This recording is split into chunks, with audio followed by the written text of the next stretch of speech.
आज की सबसे बड़ी खबर डीडवाना कुचामन जिले के कुचामन सिटी में राष्ट्रीय स्वयंसेवक संघ द्वारा भव्य पथ संचलन का आयोजन किया गया। शनिवार को आयोजित इस विराट पथ संचलन में हजारों स्वयंसेवकों ने हिस्सा लिया।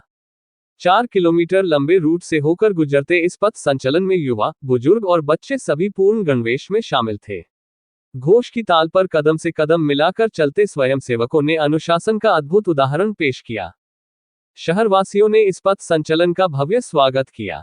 100 क्विंटल से अधिक फूलों की बारिश और रंगोली से शहर के 151 स्वागत द्वारों पर स्वयंसेवकों का अभिनंदन किया गया। विभिन्न संगठनों और महिलाओं ने भी पुष्पवर्षा कर इस आयोजन की शोभा बढ़ाई। कार्यक्रम के मुख्य अतिथि सांगलिया धूनी के पीठाधीश्वर ओमदास महाराज ने इस अवसर पर राष्ट्र सेवा की महत्ता पर जोर दिया। उन्होंने कहा कि राष्ट्र के प्रति समर्पण भाव ही सच्ची सेवा है। आरएसएस के जोधपुर प्रांत के सह कार्यवाह राजेश कुमार ने बताया कि इस वर्ष संघ अपनी स्थापना के 99 साल पूरे कर रहा है और शताब्दी वर्ष में प्रवेश कर चुका है। उन्होंने सामाजिक समरसता, कुटुंब प्रबोधन, पर्यावरण संरक्षण, स्वदेशी भाव और नागरिक शिष्टाचार जैसे 5 प्रमुख लक्ष्यों पर जोर दिया। तो ये था कुचामन सिटी से पथ संचलन।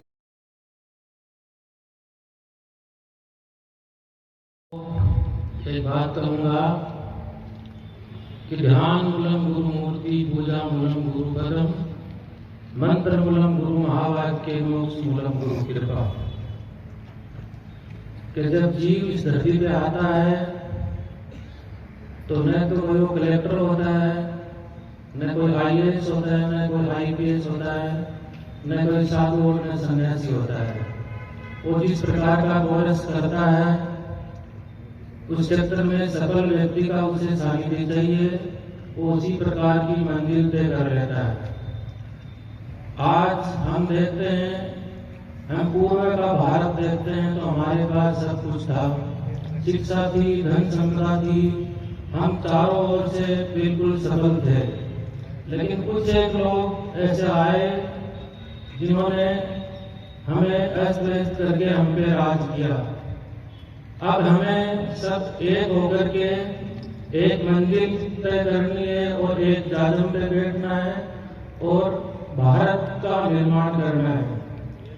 मैं तो इतना ही कहूँगा कि हम नए भारत का निर्माण जब करेंगे कि जब हम जिस धरती पे रह रहे हैं हमारे हिस्से में कितना भारत आता है, उस भारत का हम स्वयं निर्माण करेंगे, तब एक नए भारत का निर्माण होगा।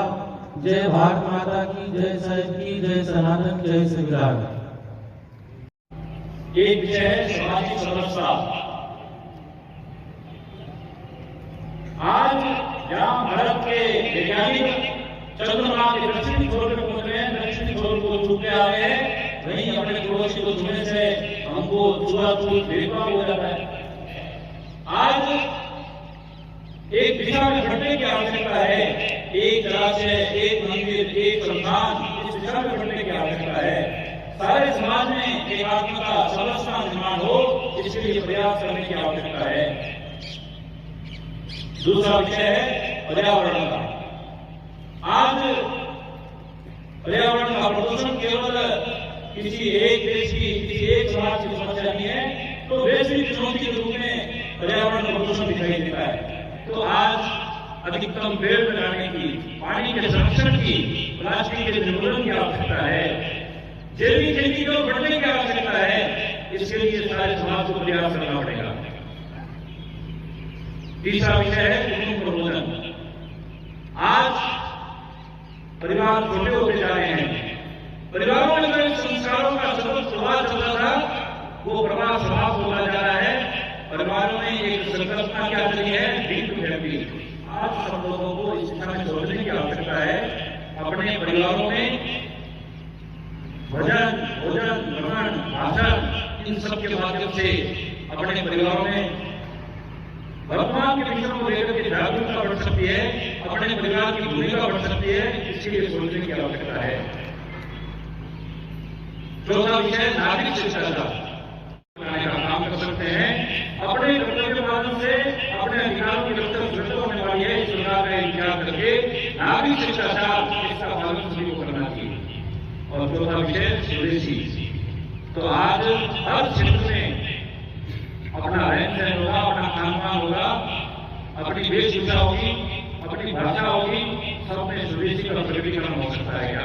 स्वदेशी वस्तुओं के प्रयोग को मैं प्राथमिकता दे सकता हूँ क्या? आज बहुत अच्छे विकल्प ये उपलब्ध है बाजार के अंदर, तो मैं स्वदेशी वस्तुओं को अपने जीवन में प्राथमिकता दे सकता हूँ क्या? अभी दीपावली का त्योहार आने वाला है। आज दीपावली का त्योहार आता है तो क्या दृश्य दिखाई देता है? दीपावली के त्योहार पर बाजार भरे पड़े हैं चीनी आइटों से, चीनी पटाखों से।